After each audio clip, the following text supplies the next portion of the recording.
NTA International News. Federal Executive Council approves National Water Policy.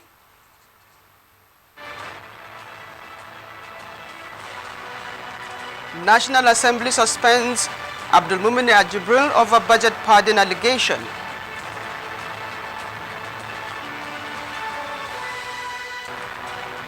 Collation of votes underway as the governorship election is concluded in Edo State. Plus, world leaders eulogize late Israeli Prime Minister Shimon Peres, who passes on. It's good to have you join us this hour on NTA International News from Abuja, Nigeria. I am Phoebe Kabruk. Welcome. The federal government has approved a new national water resources policy aimed at improving the management, delivery and utilization of water resources in the best interest of the nation's economy. The Minister of Water Resources, Suleiman Adamu, announced this while briefing newsmen at the end of the Federal Executive Council meeting, presided over by President Muhammadu Buhari. State House correspondent Adamu Sambo reports that the government also clears the air on the controversy surrounding the sale of national assets. The Federal Executive Council meeting, which lasted about 4 hours, centered mainly on the nation's water resources as critical sector of the economy.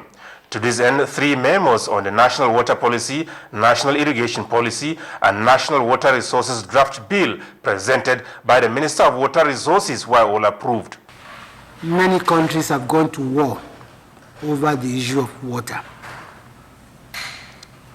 So I believe that it's really very timely that Nigeria is proactive and has considered the issue of water resources a matter that the federal government should take up seriously, and this is why the Honorable Minister brought about a lot of revolutionary measures and vision into the water resources. While the National Water Resources Policy seeks to provide strategies towards improving the management and delivery of water resources in the country, the draft National Water Resources Bill, on the other hand, is aimed at consolidating all existing laws relating to water resources in line with international best practices. Water Resources Minister Suleiman Adamu explained that many of the overlapping laws will now be streamlined so that water resources sector of the economy can be properly regulated. The door is now open for the private sector to come in a big way to invest in water supply schemes in this country.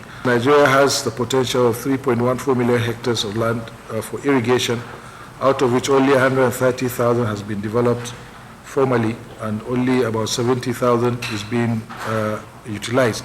So there is a huge gap, and we feel that introducing this policy will help us to work along at federal level and at regional level with the states, so that we have an all-encompassing policy that will help our agricultural agenda for now, and also support the national irrigation policy that we introduced under our roadmap that is supposed to be from this year to 2030.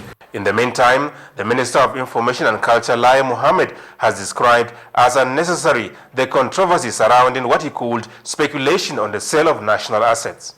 What is asset sale, asset leasing, whatever is being bandied about now, they are nothing but speculations. The government is set to come out with a position on how to bail out the economy. Alhaji Lai Mohammed said the most comprehensive manner to reflect the nation's economy is being worked out by the federal government, and its position will soon be made public.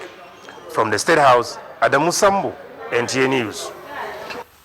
Nigeria, with an estimated 170 million population, is set to be 2% of the world's population. The rate of maternal and child mortality in the country, which experts put at 10% of death globally, is one said to be of dire consequences for the nation. The United Nations Fund for Population Activities delegation to Vice President Yemi Osinbajo is recommending child spacing as a source of control measure. Interventions we know that works best. One of them is child spacing and family planning. It works. We can actually reduce that number by 30%. if we're able to reach every woman that requires child spacing today. This is a problem that's been tackled very successfully in other parts of the world, and that's helped those countries grow their economies faster, increase incomes, as well as saving many, many lives. So this is one of the best interventions, one of the best things any country can do to accelerate its own development. How can we do things differently in a way that will get different results? We are looking at building a strong system.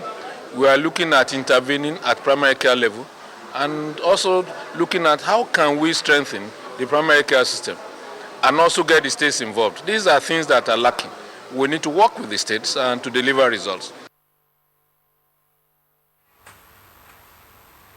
And Vice President Yemi Osinbajo says the announcement of $10 billion concessional agreement to African states over a 10-year period at the 2015 India-Africa Summit by the Indian government is a clear demonstration of brotherhood.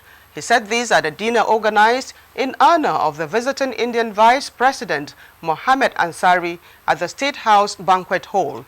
Jide Onifade reports.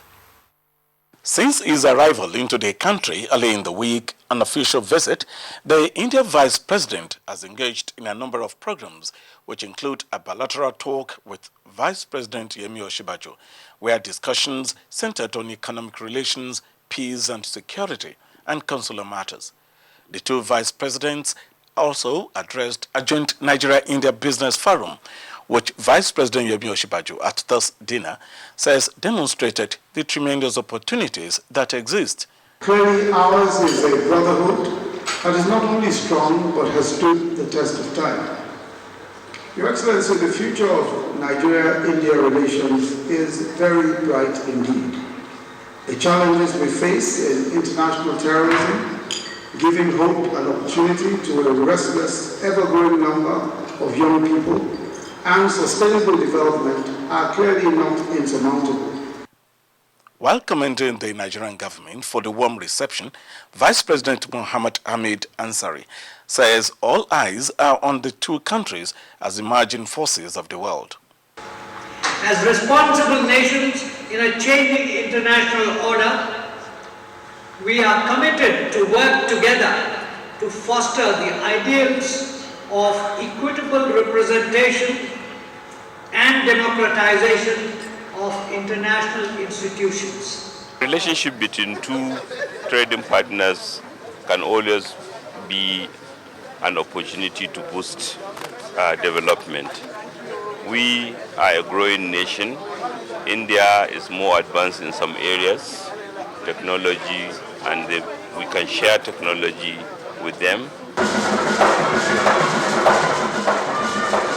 From the banquet hall of the State House, Jide Onifade, NTA News.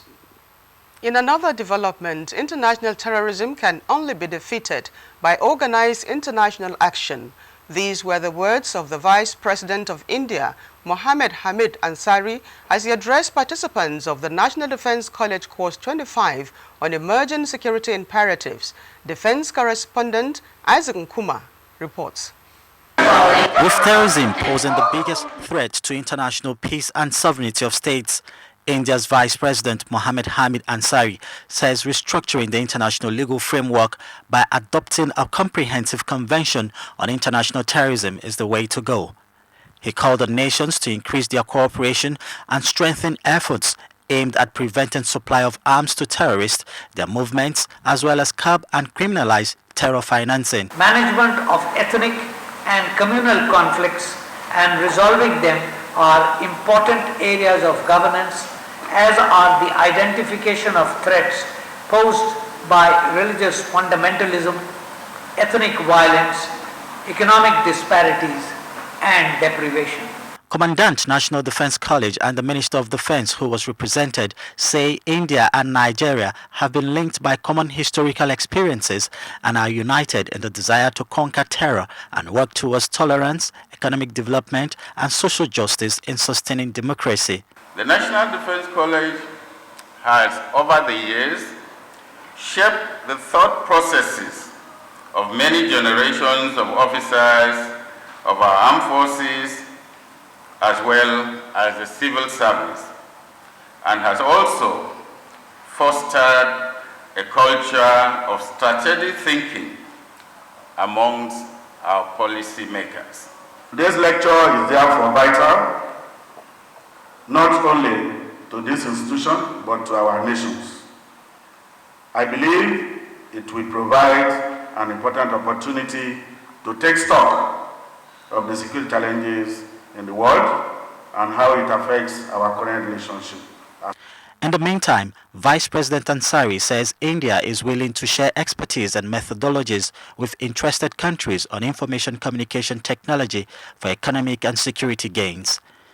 The Indian Vice President's lecture at the college, some analysts say, will also form blocks to reactivating the Nigeria-India Joint Commission, which was first set up in 1979 to work out areas of collaborations between the two countries in the areas of economy, security, consular matters, regional and international interests. From the National Defense College, Abuja, Isaac Nkuma, NTA News. The House of Representatives has suspended Honorable Abdulmumin Jibril for 180 legislative sitting days and bars him from holding position of responsibility. Details of his suspension in our subsequent bulletin. The trial of the Senate President Abubakar Bukola Saraki, his deputy Ike Ekweremadu, and the former clerk and his deputy in the rules forgery charge brought against them by the federal government could not commence on Wednesday. Aliu Tukur tells us why.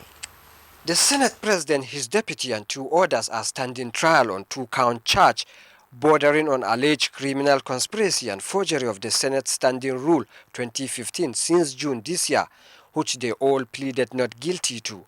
Prosecution counsel Aliu Umar told the presiding judge, Justice Yusuf Halilu, that he is not ready to proceed with the trial because he received a motion filed by counsel to one of the defendants on 26th of this month, stating that he is entitled to a statutory time to respond to the motion.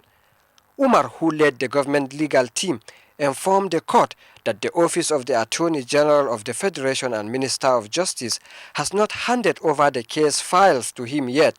As such, he applied for adjournment to enable him prepare his reactions to the series of motions filed by the defendants. Counsel to the Senate President and his deputy, Paul Irokoro and Joseph Daudu respectively, objected to the request, insisting that the matter was slated for trial over 2 months ago and the motion had been filed since June and was served on the Attorney General of the Federation. Likewise, counsel to the former clerk of the National Assembly and his deputy, Ikechukwu Ezechukwu and Mahmoud Magaji, also objected to the prosecution's application not to commence the trial. Justice Yusuf Halilu adjourned the case to Friday, the 7th of next month, and added that the 4 defendants should continue to enjoy the bail granted them since June. In Abuja, Aliu Tukur, NTA News. Meanwhile, the ECOWAS Court of Justice says it has adjudicated 136 out of 271 cases lodged before it from 2001 till date. Vice President of ECOWAS Court of Justice, Justice Micah Wilkins, stated this during a press briefing to herald the commencement of the 2016-2017 legal year of the court. Oyeyemi Ajayi has the details. The ECOWAS Court of Justice was established through the instrumentality of the provisions of Article 6 and 15 of the 1993 revised Treaty of ECOWAS. It serves as an interstate community court vested with the responsibility of interpretation and application of revised treaty and other community texts. As the court prepares for its 2016-2017 legal year, the Vice President of the court said since its inception in 2001, the court held 694 sessions and determined 138 cases, while 60 others are still pending. The court has established an admirable culture of providing refuge for victims of human rights violations while holding member states accountable for their treaty obligations on or for human rights violations. The court, which jurisdiction was initially for member states and community institutions, now has 4 distinct mandates. They include community court, an arbitration tribunal, an ECOWAS public court, and a human rights court. The 2016-2017 legal year is expected to commence on 30th September 2016. The theme for this year's celebration is the contributions of the ECOWAS Court of Justice in the fight against terrorist financing and the money laundering within the West African sub-region, with a perspective of Giaba. In Abuja, Oyeyemi Ajayi, NTA News. This is the news on NTA International. There will be more news after this timeout. Stay with us.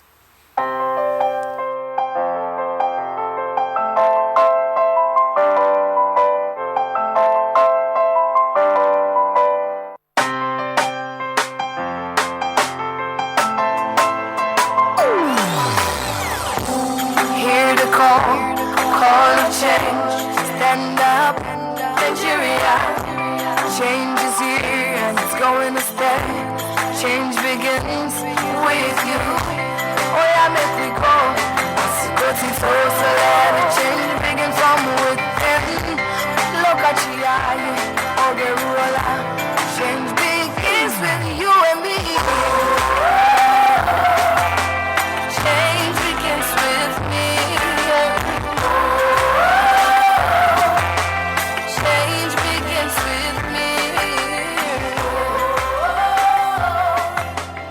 Change begins with me. This message is brought to you by the Federal Ministry of Information and Culture. NTA International News. Africa as it is. Good to have you back. Collation of results of the Edo governorship election is underway across the state following early conclusion of the exercise. Our team of correspondents reports that while voting was peaceful generally, some areas, especially the hinterland, had delayed voting exercise.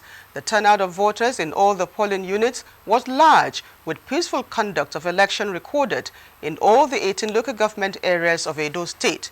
We will bring you the update in our subsequent bulletin. The Minister of Information and Culture, Lai Mohammed, says the publication of a national daily which described the Change Begins With Me campaign as an attempt to tame Nigerians as a calculated mischief. In a statement, Lai Mohammed said the publication breached fairness in all its content, which is one of the ethics of journalism. The minister said the article was a misrepresentation of the Change Begins With Me program of the federal government, where President Muhammadu Buhari is re-emphasizing the need to revive the lost values of the nation. He said the campaign is to make Nigerians to be patriotic in all their dealings. Japanese government is assisting internally displaced persons in Borno State who have returned to their communities with farm inputs under the United Nations Early Recovery and Social Cohesion Support Program. Lami Ali reports that the distribution of the inputs was launched at Benishek. The assistance from Japanese government coming at a time when internally displaced persons are resettling in their communities covers agricultural activities, including dry season irrigation and micro-business entrepreneurship. Borno State Commissioner for Reconstruction, Rehabilitation and Resettlement, Dr. Babagana Umara, represented by the Permanent Secretary, Yerima Sali, said the exercise is targeting about 1,500 eligible farmers in 13 local government areas of Borno, which include Askira Uba, Bama, Biu, Dembua, Dikwa, Goza, Hawul, Kaga, Konduga, Kuka, Mafa, Mobile, and Ganzai. United Nations Development Program Officer Mrs. Salimusa said the agricultural support from Japanese government is for the northeast zone of Nigeria. Our sincere gratitude goes to the government of Japan because they are the donors of this project. We are sincerely grateful to them for trusting us to help implement this project in the northeast.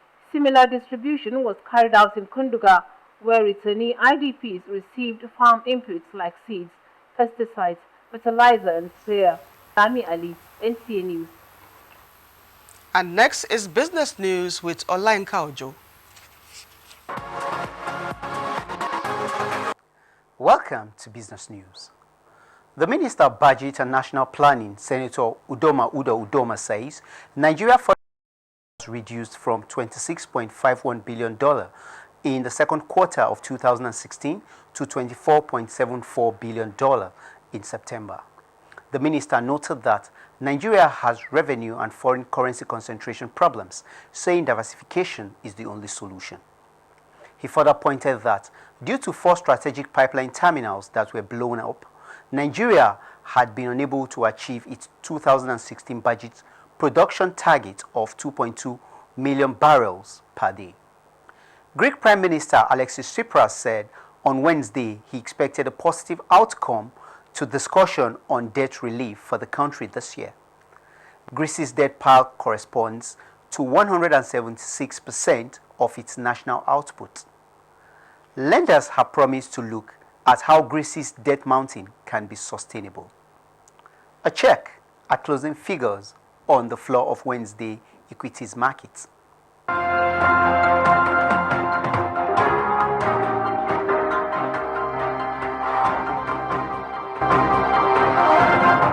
And that's it on the business segment of the news. I am Olayinka Ojo. The news continues. World leaders continue to pay tributes to former Israeli Prime Minister Shimon Peres as Dutch-led joint investigation team indicates Russian-backed rebels for MH17 crash in 2014. Details of these and more with Chukwunoso Nwabweze. Reports from Seychelles indicate that the country's vice president, Danny Fall, will be completing President James Mitchell's 5-year term following the president's resignation. A statement issued Wednesday by the State House says the vice president will be sworn in on October 16. Although Mitchell did not give reason for his decision to quit, there are speculations that the move might have been occasioned by the landslide victory by the opposition in the parliamentary elections held this month. Away from Africa, the Dutch-led joint investigation team investigating the crash of Malaysian flight MH17 that killed all 298 people on board from Amsterdam to Kuala Lumpur in 2014 has confirmed that the missile that brought down the plane was fired from territory controlled by Russian-backed rebels. The team stated that there were 100 people linked to the crash or the transport of the missile, but they are yet to determine who could be held criminally responsible. Meanwhile, Russia has disputed claims that the missile was fired by the rebels. And the international community has continued to eulogize Israeli former Prime Minister and President Shimon Peres, who died early Wednesday in Tel Aviv, recognized globally for his role in reaching the Oslo Peace Accords between Israel and Palestine in 1993.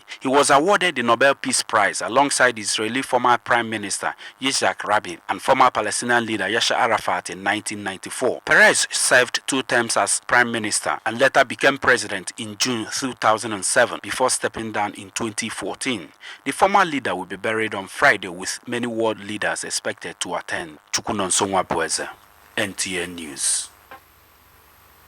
And for some sports reports, Team Civil Defense wins their first match in the NCC Tennis League as Ellen Shearer laments England's predicament in football. Amazi Marcus reports.